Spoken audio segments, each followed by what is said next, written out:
Assalamualaikum warahmatullahi wabarakatuh. Alhamdulillah. Salatu wassalamu ala Rasulillah wa ala alihi wa sahabatihi wa wala amma ba'd. Ikhwani fillah, azanallahu wa iyyakum ajma'in. Alhamdulillah. Kita memanjatkan puji dan syukur kepada Allah Subhanahu wa taala yang dengan nikmat-nikmatnya kita masih dapat melaksanakan kewajiban kita sebagai hamba, melaksanakan ibadah, termasuk yang saat ini kita lakukan dalam rangka untuk mempelajari bagaimana membaca Al-Quran dengan baik dan benar. Dan dimaklumi Al-Quran adalah kalamullah, firman Allah, dan ahlul Al-Quran, yang paling dekat dengan Allah, ahlinya Allah, itulah yang paling faham, paling tahu dalam masalah Al-Quran. Nah, dan sebagaimana yang diumumkan sebelumnya, ini terkait dengan tajwid, ya, terkait dengan tajwid. Dan insyaallah matan yang akan kita kaji, yang dibagikan itu, minta maaf kalau bahasa Arab semua, ya, nanti dijelaskan insyaallah taala. Nah, terkait dengan tajwid, beliau itu ada pembahasan khusus babut tajwid. Ada itu. Enggak salah di halaman 3. Iya. Ada di situ babut tajwid. Babut tajwidi.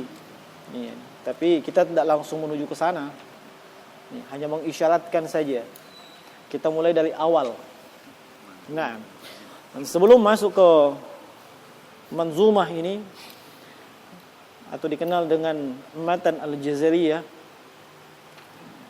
perlu kita ketahui sedikit tentang tajwid. Apa itu tajwid?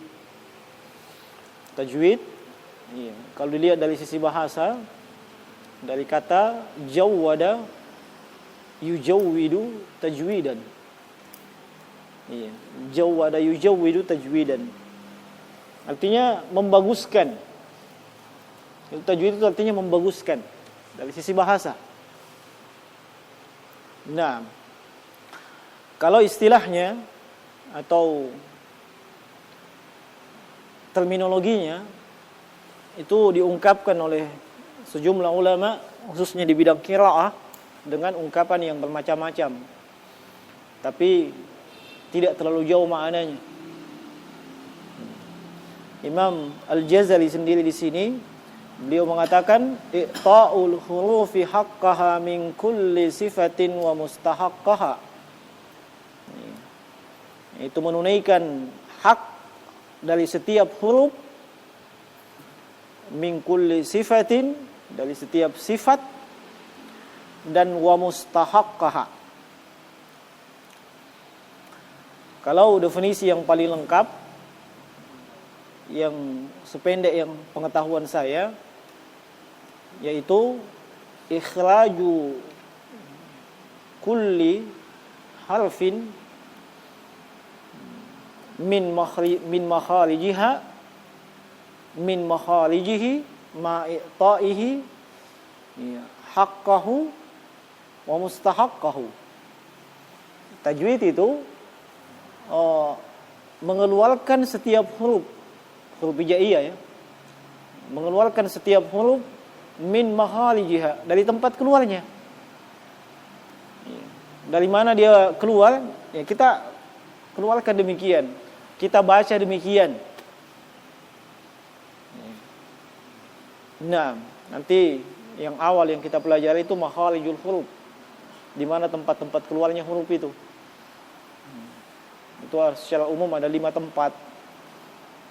Nah, jadi mengeluarkan setiap huruf hijaiyah sesuai dengan tempat keluarnya. Ma'i'tai haqqaha, dengan menunaikan haknya. Apa haknya itu huruf? haknya huruf itu adalah sifat asli. Ya. Setiap huruf hijaiyah yang mulai alif, ba, ta, sa itu punya sifat. Punya sifat asli. Dan ini kadang terjatuh ke dalam kesalahan disebabkan itu. Mungkin mahalatnya sudah betul. Tapi ternyata sifat huruf itu dia tidak tunaikan. Contoh misalnya di antara sifat, saya kasih contoh saja sebab nanti ada pembahasan sifat huruf. Contoh, ada sifat huruf disebut dengan al-hamas atau al-hamzu. Itu maksudnya mengeluarkan huruf disertai dengan nafas. Lawannya al-jahar. Al-jahar itu mengeluarkan huruf, sifatnya dia tidak mengeluarkan nafas. Mengeluarkan nafas seperti fa. Iya, mungkin mahalatnya sudah bagus, tapi pak kan salah itu. Iya. Nah, banyak begitu. Jadi mahalatnya, kemudian sifatnya huruf itu. Itulah haknya huruf.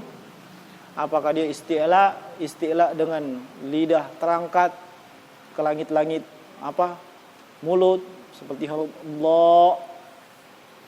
Apakah dia tawassut? Iya.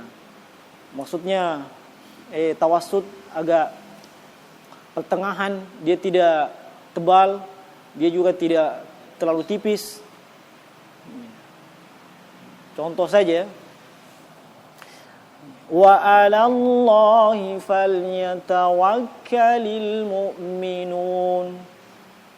Dengan wa 'alallahi falyatawakkalul mu'minun.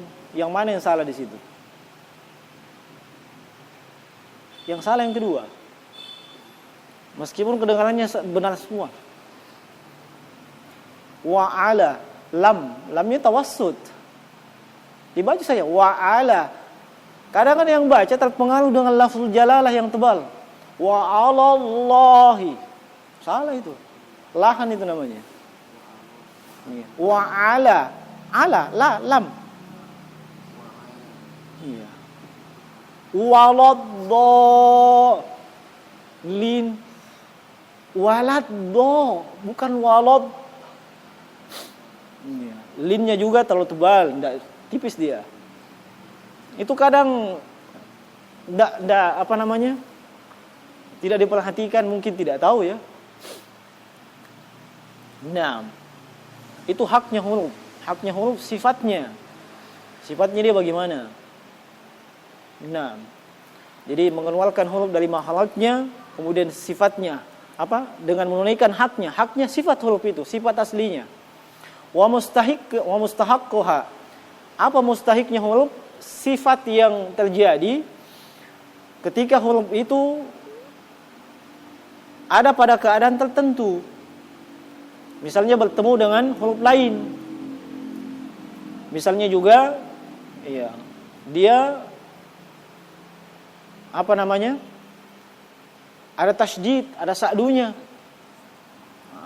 Jadi di samping sifat aslinya, ada sifat yang terkait dengan huruf lain yang ketika bertemu itu.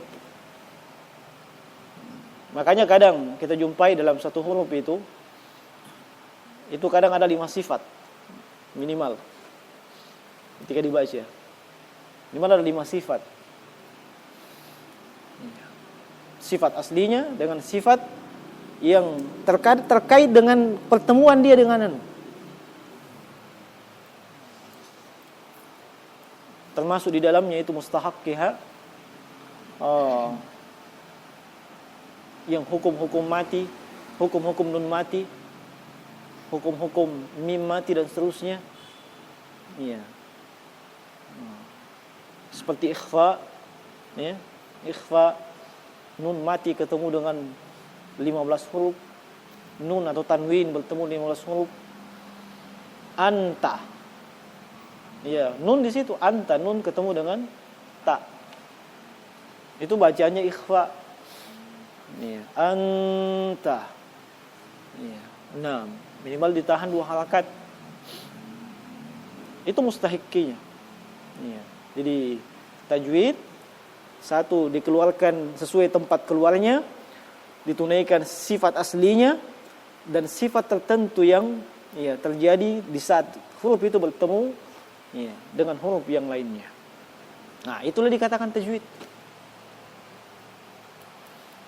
Nah, kemudian poin yang kedua, apa hukumnya kita mempelajari tajwid?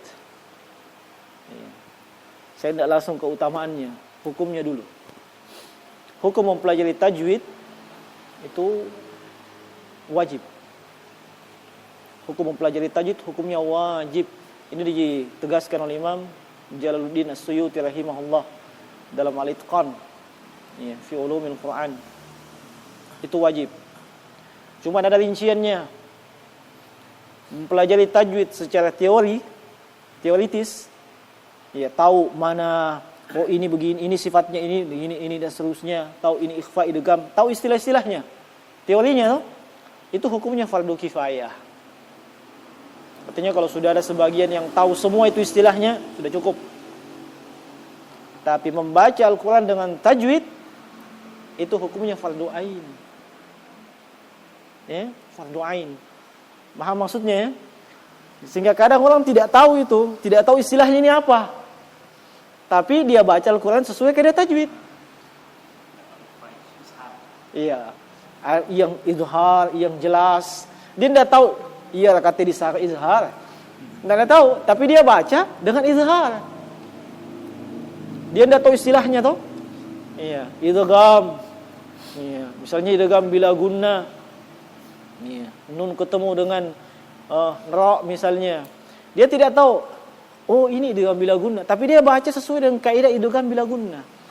Itu tidak ada masalah. Sebab dia sudah tunaikan fardu ainnya. Iya.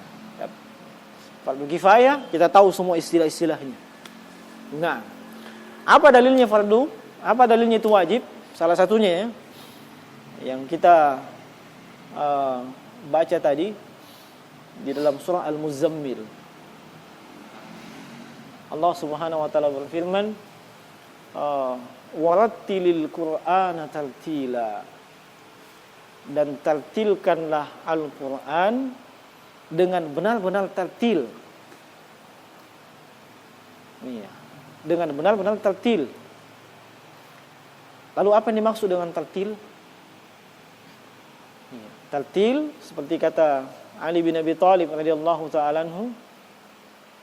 Beliau mengatakan at-tartil tajwidul huruf wa ma'rifatil waqaf.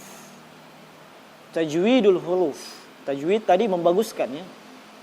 Membaguskan huruf. Pembacaan hurufnya dibaguskan. Ma'a ma'rifatil waqaf, dan mengetahui di mana tempat untuk berhenti. Di mana tempat untuk berhenti. Dan bukan maksudnya yang di Al-Qur'an ini tempat kayak apa itu kode-kode berhenti, bukan itu maksudnya. Bukan itu maksudnya. Tempat berhenti yang hakiki, dan itu terkait dengan ibtida, adalah kalimat-kalimat tersebut memang sempurna. Itu tempat berhenti yang paling tepat itu. Dan tidak mesti berpatokan kepada tanda-tanda wakaf yang ada dalam Al-Quran, tidak mesti. Kenapa? Sebab kadang seseorang mesti berhenti, banyak penyebabnya. Napasnya pendek, kemudian kaget misalnya. Dia lagi sholat, baca, tiba-tiba anaknya datang, pak, kaget, kan putus, wakaf.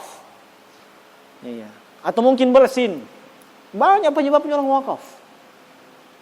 Makanya tidak terikat dengan apa yang terdapat dalam Al-Quran. Dan ini yang banyak salah. Sebab kapan itu wakaf, dia mesti tahu bagaimana ibtidah, bagaimana memulai itu ayat, di mana dia mesti mulai. Dan di sini kedetailan Ali bin Abi Thalib radhiyallahu ta'ala. Sebab kadang seseorang itu wakafnya kadang sudah betul lah, ibtidahnya yang salah. Memulai dari tempat dia wakaf itu yang salah. Apalagi tidak disertai dengan pengetahuan tentang bahasa Arab, baik kacau. Contoh saja, waqaf di surah Al-Maidah ayat 70-an itu ke atas. Allah berfirman, laqad kafara Allahu alladhina qalu innallaha thalithu salasa. Dia berhenti bukan di situ. Laqad kafara alladhina qalu, berhenti. Mungkin habis napasnya.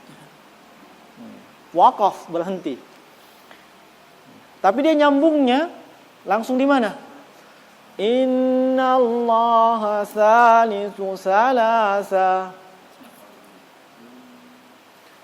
Ini subhanallah. Ini syirik ini. Tahu artinya? Itu sungguhnya Allah itu salah satu dari yang tiga.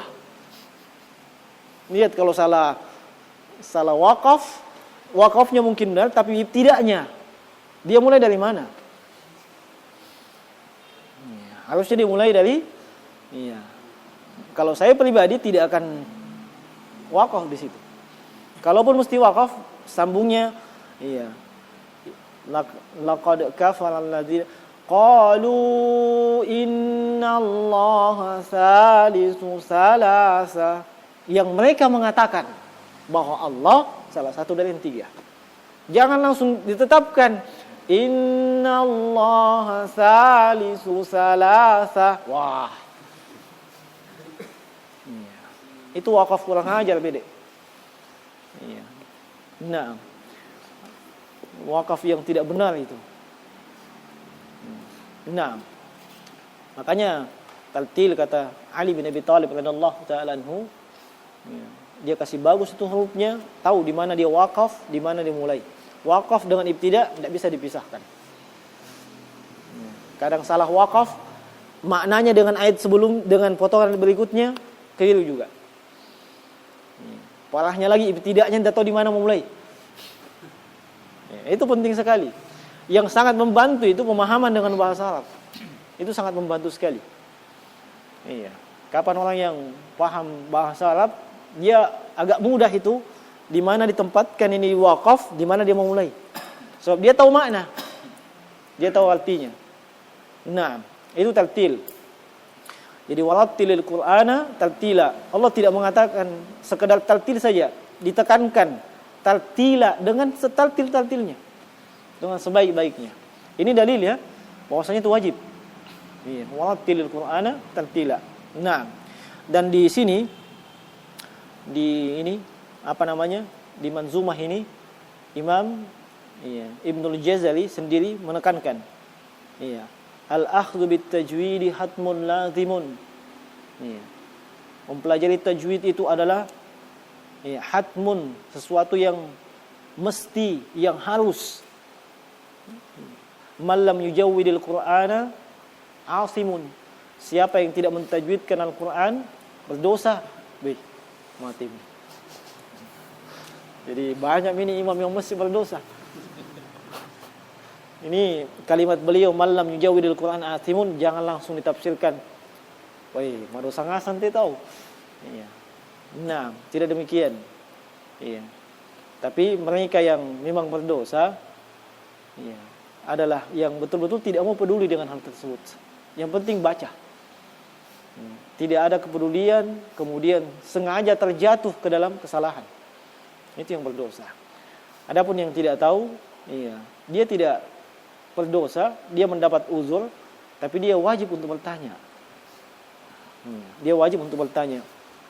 Li'annahu bihi al-ilahu unzila. Alasannya beliau kenapa?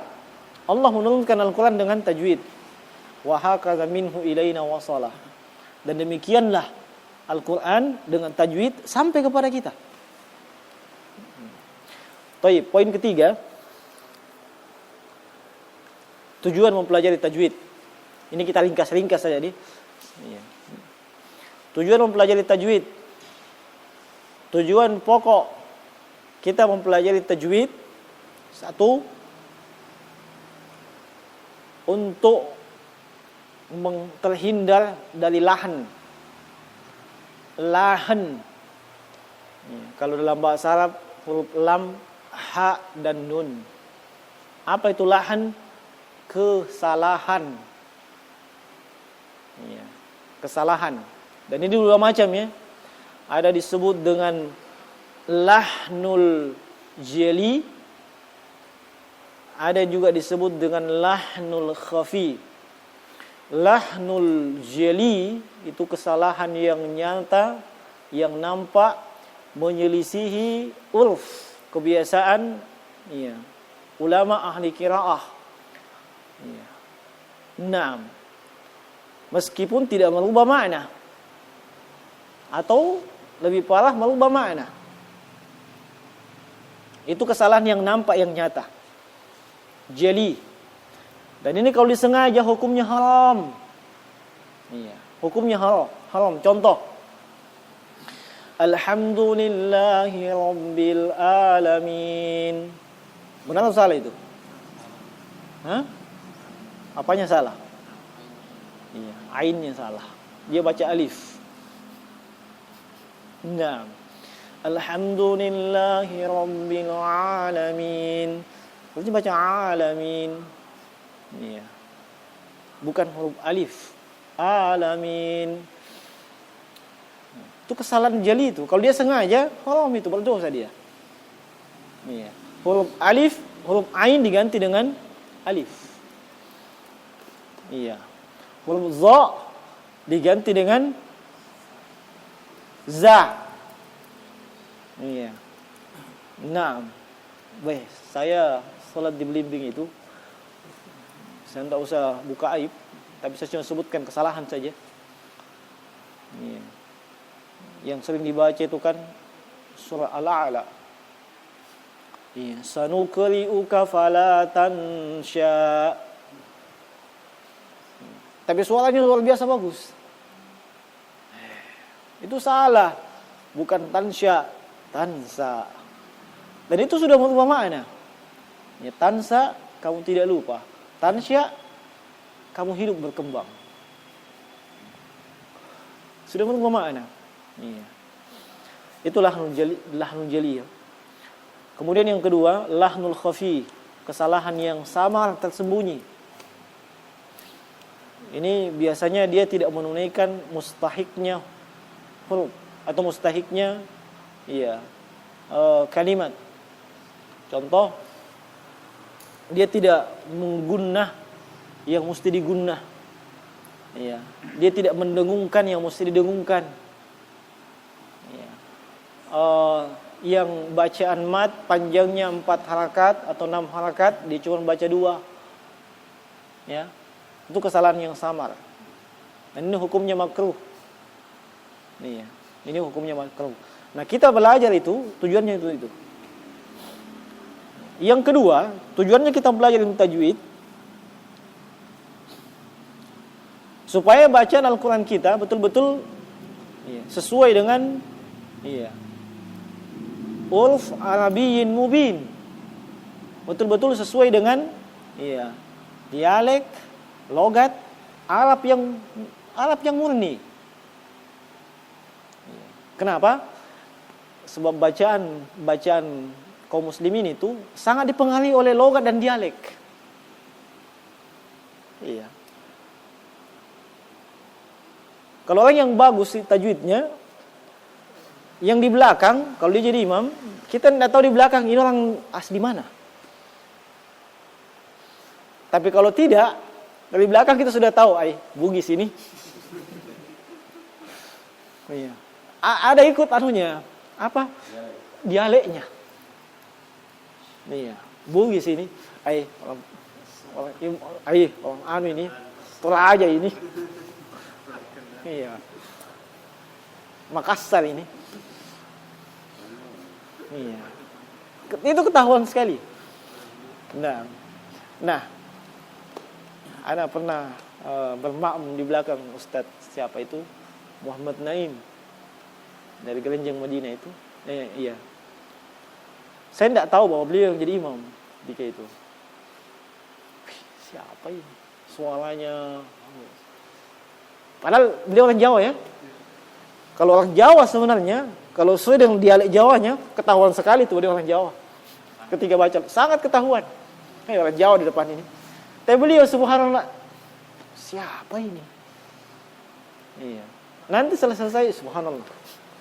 Subhanallah ini. Nggak nampak itu dialek Jawanya. Memang Arabiyin mubin. Iya, dengan Arab yang nyata, bukan ikut dialek. Iya, bukan ikut dialek. Itu kita dengan tajwid tujuannya untuk itu supaya tidak ikut-ikut dengan dialek. Iya, tapi dengan huruf Al-Qur'an, dengan Arabiyin mubin. Itu tujuannya. Nah, kemudian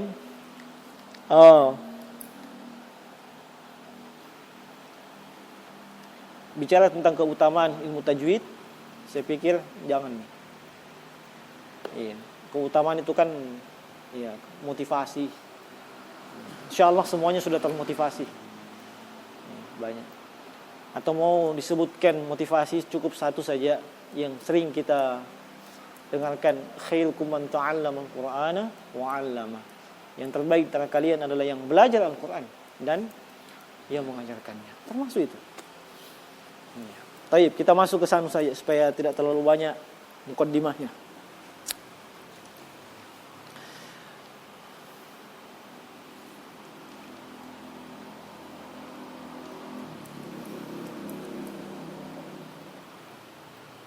Mati. Di mana matannya? Saya cari-cari dulu ya.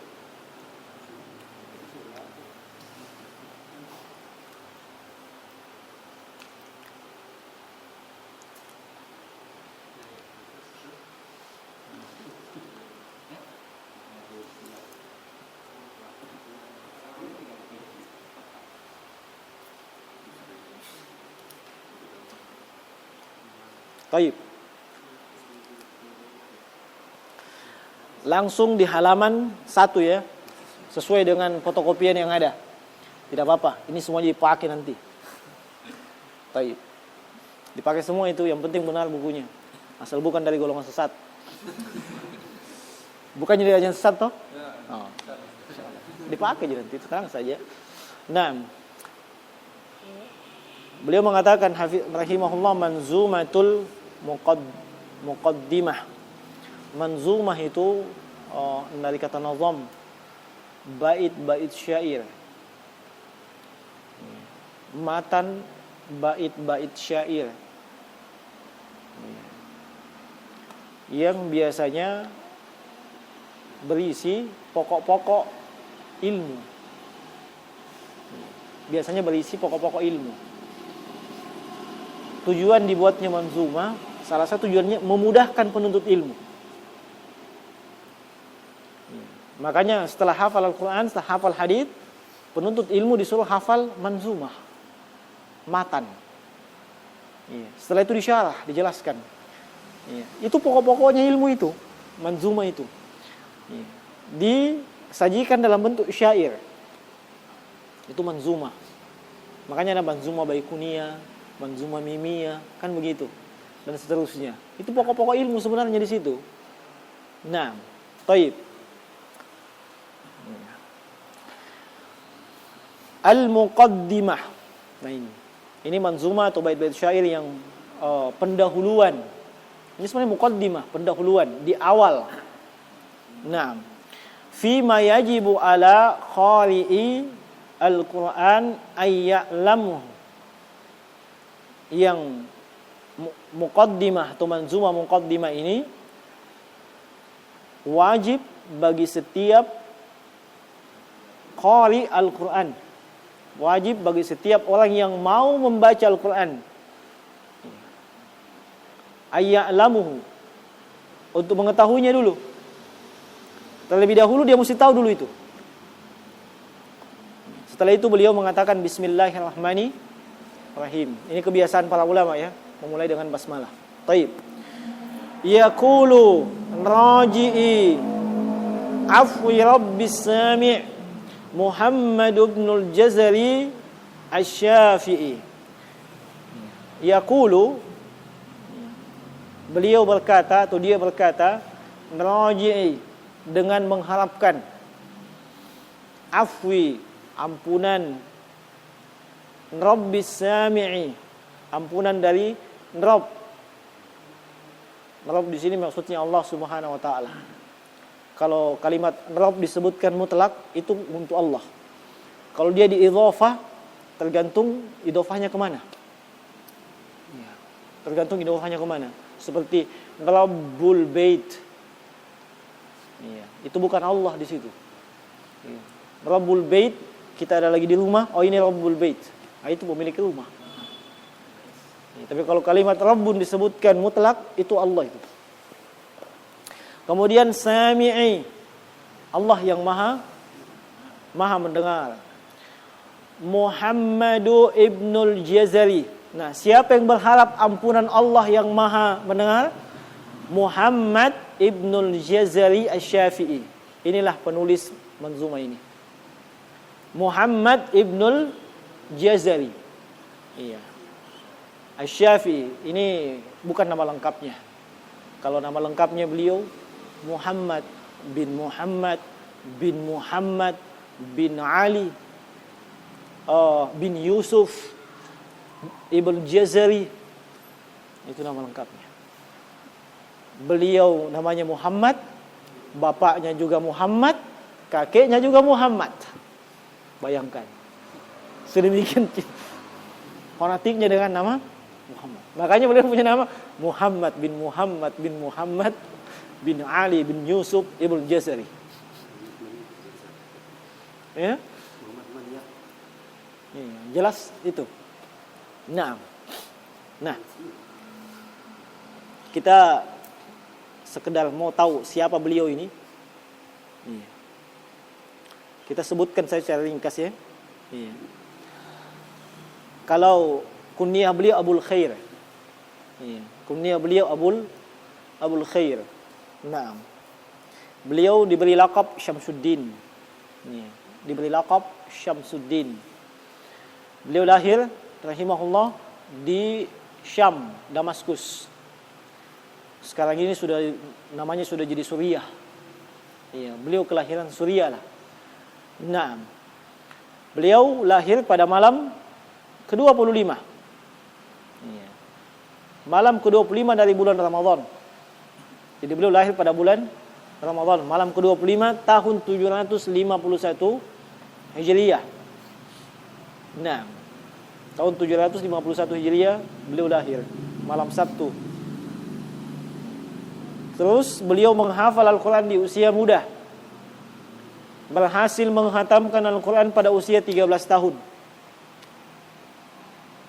Dan beliau mutkin dalam hafalan pada usia 14 tahun.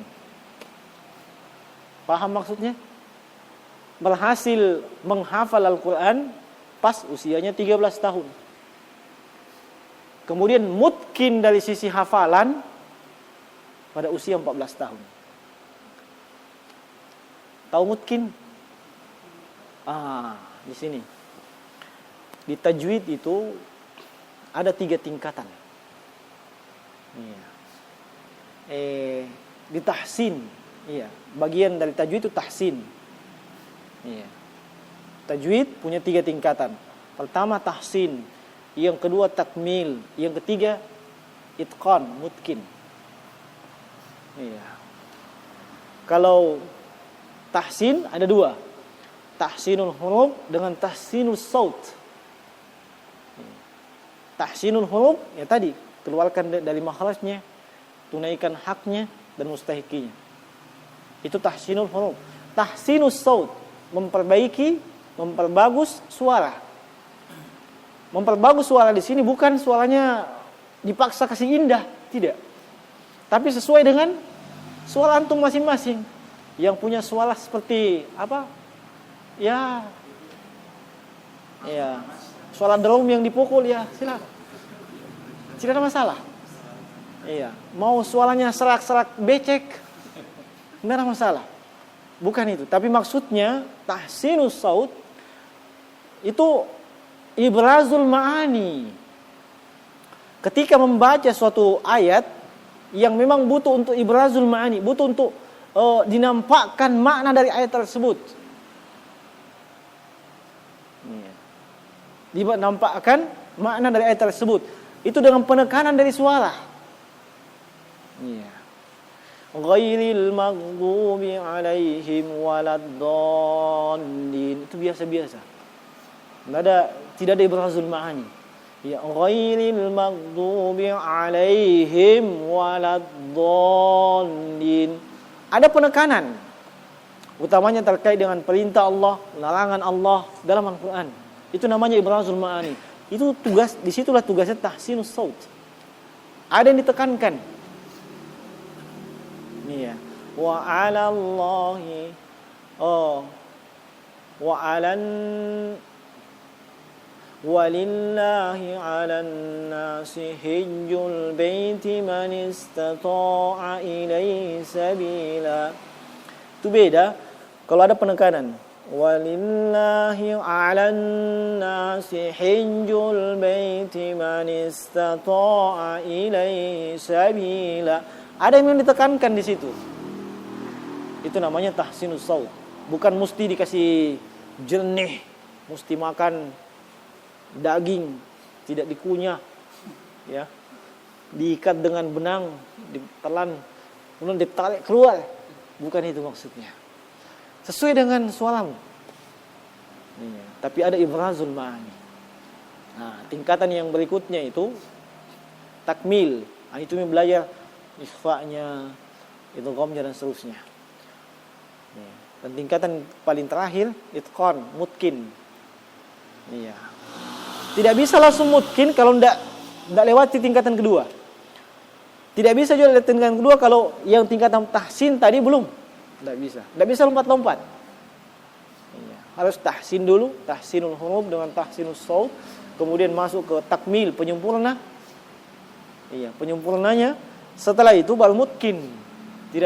Itu mutkin tidak ada misalnya. Itu mutkin tidak ada misalnya. Nah Imam Ibnul Jazari rahimahullah 13 tahun, di usia 13 tahun beliau sudah hafal Al-Quran. Nanti di usia 14 tahun baru beliau bisa mutkin. Tidak ada yang salah. Sebab banyak orang hafal Al-Quran, ya kalau hafalan memang. Iya. Kalau masalah hafalan luar biasa. Iya. Tapi dia tidak mutkin. Iya. Contoh tidak mutkin tadi. Iya. Lama tidak dibaca toh. Iya. Kadang ada yang dilupa. Tidak mutkin itu. Kalau mutkin, iya, tidak ada tersangkut-sangkutnya. Nah. Iya. Semua kaidah tajwid diterapkan semuanya. Itu mutkin memang. Dan itu butuh usaha yang luar biasa. Ya. Butuh usaha luar biasa dan seterusnya. Nah, beliau summa akhadha ilma al-qira'at ifradan summa jam'an. Nah ini, beliau mengambil ilmu qira'ah ifradan, maksudnya satu model qira'ah. Iya, satu model qira'ah. Misalnya hafaz, itu dulu. Dan jam'an, ini yang sulit. Menggabungkan semua model qira'ah dalam satu ayat. Itu yang sulit itu. Kalau ifradan satu model qira'ah, tidak ada masalah. Iya, semua seragam, mulai Al-Fatihah sampai An-Nas. Satu model, satu qira'ah. Qira'ahnya hafaz. Iya, tapi yang jam'an menggabungkan semua model qira'ah. Dan beliau mungkin dalam masalah itu. Kita mungkin yang ifradan saja ini. Nah, satu model qira'ah saja. Kemudian rahala katsiran fi talabil ilm. Iya. Beliau bukan cuma Al-Qur'an, beliau melakukan rihlah menuntut ilmu. Nah, sampai ke Mesir, Hijaz, Basrah. Wa qara al-hadits, fiqh wal usul wal ma'ani wal bayan ala katsirin min asy-syuyukh Mesir. Lihat. Para ulama dulu bukan cuma satu cabang ilmu dia jago. Iya. Dia pelajari semua cabang ilmu. Dan biasanya kalau ahli qiraah pasti dia ahli bahasa. Biasanya. Kalau dia ahli qiraah, biasanya dia ahli bahasa itu. Itu Itu biasanya yang saya ketahui. Makanya di sini disebutkan beliau belajar al-ma'ani wal bayan. Ini sastra Arab itu. Bukan cuma nahwu. Bukan cuma nahwu salaf. Iya. Tapi al-ma'ani wal bayan. Sastra Arab. Ahli bahasa weh. Demikian para ahli qiraah kita dahulu. Nah. Kemudian kita ringkas saja. Beliau juga membaca kepada para ulama yang lainnya.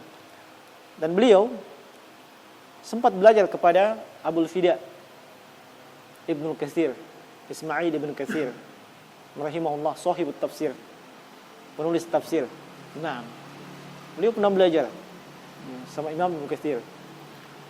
Sehingga kalau diurutkan itu beliau belajar sama muridnya Syekhul Islam. Sebab Syekhul Islam itu kan guru dari Imam Ibnu Katsir. Nah, lihat mereka belajar kepada para ulama. Rela menempuh perjalanan yang jauh. Taib. Syekhul Islam Ahmad bin Abdul Halim Al-Harrani dikenal dengan Syekhul Islam Ibnu Taimiyah. Nah, beliau meninggal. Kita langsung saja ke bagian meninggal, jadi panjang dulu. Nah, beliau meninggal. Naam.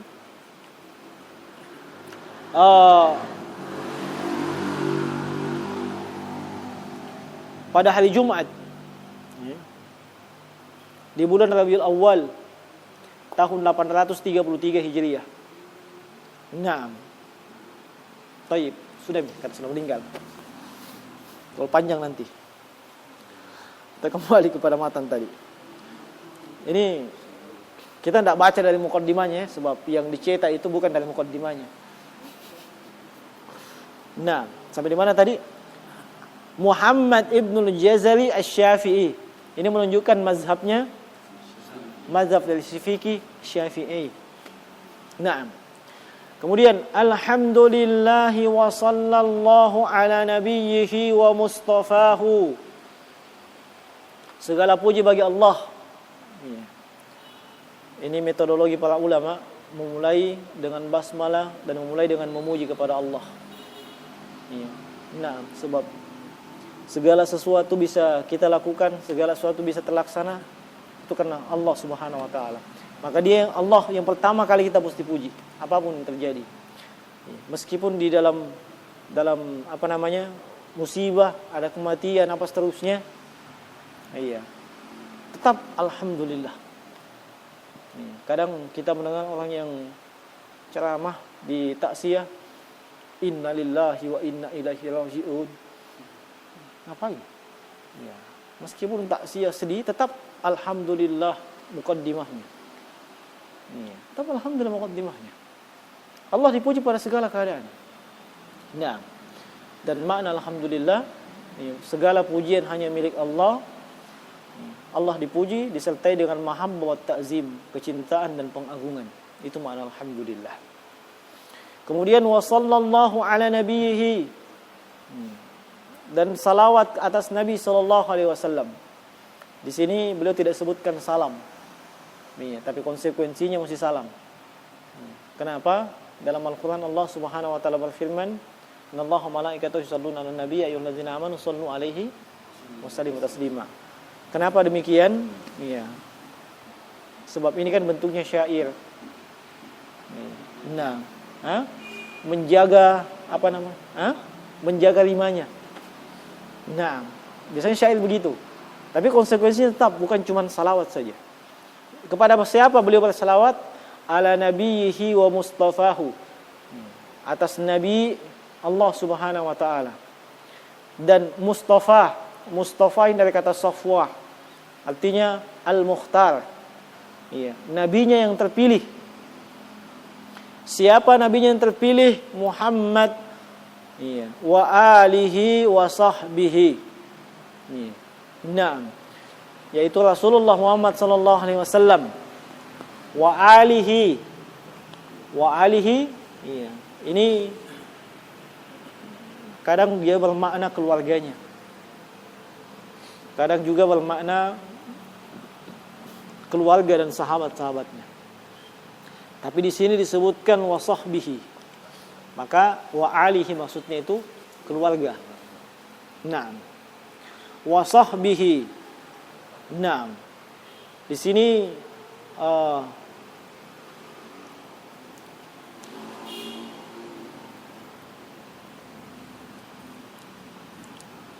salawat kepada Nabi, salawat kepada keluarga Nabi, dan salawat kepada sahabatnya.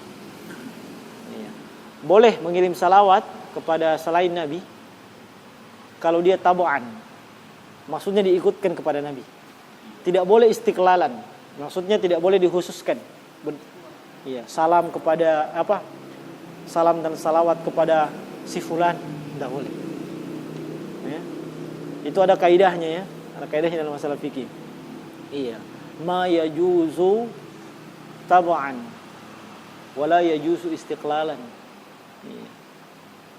Boleh kalau dia diikutkan, tapi tidak boleh kalau dia sendiri. Iya. Nah, termasuk seperti misalnya kurban ya. Kurban itu tab'an, tidak boleh istiqlalan. Maksudnya kalau ada yang mau berkurban dari orang yang meninggal, tidak boleh istiqlalan, tidak boleh dia mesti diikutkan kepada orang yang hidup. Nah, ibadah haji, iya, dia mewakilkan supaya orang lain yang tunaikan ibadah hajinya. Itu kan dia mau ikutkan tabu'an. Iya. Tapi yang mau tunaikan hajinya itu dia juga sudah mesti haji juga. Tidak boleh sekaligus satu kali jalan. Langsung dua. Tidak boleh. Nah, taib. Salam dan salawat kepada Nabi Muhammad sallallahu alaihi wasallam, kepada keluarga, sahabat, wa mukri'il Qur'an, dan kepada segenap pembaca Al-Qur'an. Ma'a muhibbihi, bersama dengan yang mencintai, yang menyukai. Naam. Wa ba'd. Ini kalimat wa ba'd, amma ba'du itu biasanya untuk intiqal, mau pindah ke pembicaraan lain. Biasa digunakan sebagai pemisah, muqaddimah dengan isi daripada apa yang mau disampaikan. Amma ba'du. Kalau artinya adapun setelah itu. Nah. Inna hadhihi muqaddimah. Kata beliau, ini adalah pendahuluan. Ini cuma pendahuluan ya. Nah, fima ala qari'ihi ayya'lamahu. Pendahuluan ini yang para qari hendaknya mengetahuinya. Qari orang yang membaca Al-Quran. Naam. Idh wajibun alaihim muhattamun. Dan ini wajib, mesti. Iya. Bagi orang yang membaca Al-Quran, dia mesti tahu, wajib atasnya mengetahui. Muhattamun, dengan pasti. Iya. Muhattamun dari kata hatmun. Naam. Qabla syuru'i awalan ayya'lamu. Qabla syuru'i awalan ayya'lamu. Sebelum dia memulai membaca Al-Quran. Sebelum dia memulai membaca Al-Quran, wajib dia apa? Ayya'lamu.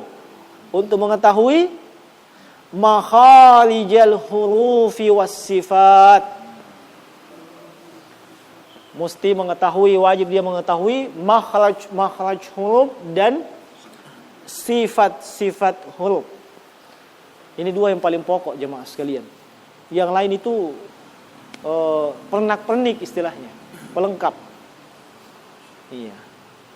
Kalau ada yang mau fokus ke idgham, ikhfa, mad dan seterusnya, kemudian tidak bagus di makhraj dan sifat, ya pasti akan salah itu. Pasti akan salah. Dalam tajwid yang paling pokok itu ini, makhraj sifat. Itu yang paling pokok sekali. Nah, Anda tahu makhraj, tahu sifat, itu luar biasa itu. Nah, wajib mereka mengetahui makhraj dan sifat. Tujuannya apa? Liyalfidhu bi afsahil lughat. Tujuannya supaya dia melafazkan, mengucapkan, mengungkapkan dengan lisannya bi afsahil lughat, dengan bahasa yang fasih. Dengan bahasa yang fasih. Bahasa yang tidak terpengaruh dengan loga. Itu lagi loga, terpengaruh loga, sebab biasanya dibaca logat. Iya, ini dibaca loga. Nah, sama aja dengan masjid. Kita kasih sukun, tidak ada D-nya. Itu kan loga semua, pengaruh loga. Nah, ini tujuannya kita belajar itu supaya kita bisa melafadzkan, mengungkapkan dengan lisan kita dengan bahasa yang fushah, bahasa yang fasih. Iya. Bahasa yang fasih di sini dengan Arabiyin mubin. Maksudnya sesuai dengan uruf bahasa Arab. Bukan sesuai dengan logat kita. Iya. Nah, kemudian muhallilit tajwidi wal mawaqif. Tujuannya apa? Supaya bisa terrealisasi, bisa mau terwujud apa? Tajwid. Apa tadi tajwid? Iya. Naam. Wal mawaqif, jamak dari waqaf. Dan tempat-tempat berhenti. Naam.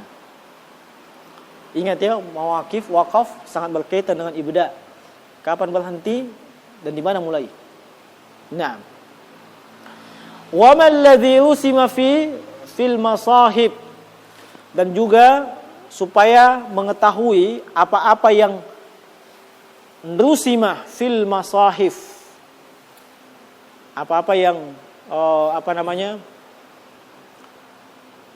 rasmul mushaf, apa-apa yang tertulis dalam mushaf yang standar. Kalau kita pakai standar kan mushaf Utsmani. Itu tulisan yang terdapat dalam mushaf rasmul mushaf. Naam, beda dengan tulisan tulisan yang imla. Tulisan imla, tulisan bahasa Arab biasa. Beda.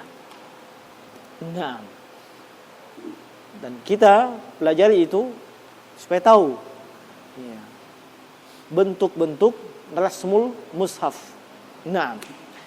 Min kulli maqtu'in wa mausulin, dari setiap yang maqtu' terputus, maupun mausulin biha, maupun yang tersambung dengannya. Naam. Wa ta'in unsa lam takum tuktab biha, dan ta' muannas. Ta' apa itu? Ta' al-marbutah. Iya. Yang tidak tertulis dengan ha. Ya. Ta' muannas tidak memang tertulis dengan ha, tapi dia dibaca dengan ha ketika waqaf. Tapi ada, paham maksudnya? Ni'matun itu kan ta' al-marbutah. Itu kalau dibaca langsung, tapi kalau berhenti ni'mah. Itu kan dibaca ha, ni'mah. Naam. Tapi kata beliau tidak tertulis dengan ha, sebab dia ta'ut ta'nis, ta'ul al-marbutah. Baik. Selesai muqaddimahnya. Mau lanjut? Ini mau masuk bab makharijul huruf. Makhraj huruf. Nah, ini.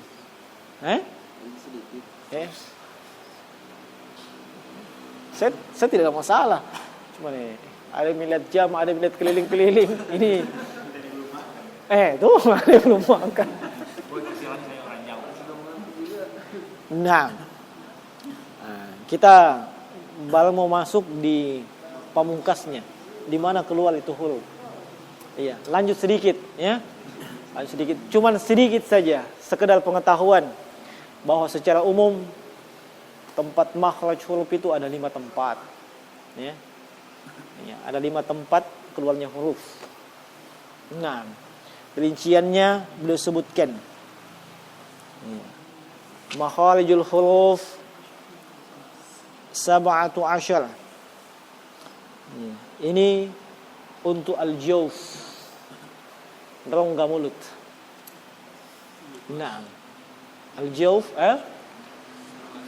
17 sama atau 17 huruf di rongga mulut. Taib, selesai. Cukup sampai situ ya. Sedikit. Ini tetap kita akan mulai nanti dari sini, dari awal. Kan cuma sekedar tadi. Nah, nanti dibiasakan. Yang pengalaman saya pribadi, yang lama dulu itu di huruf alif. Iya. Huruf alif itu dulu makhrajnya yang banyak lama. Saya pribadi itu lama itu. Sudah baca setengah mantap, salah. Iya, mulai kan huruf apa mulai ya? Kalau saya punya pengalaman pribadi tuh, subhanallah. Lama itu, betul huruf alif yang saya baca.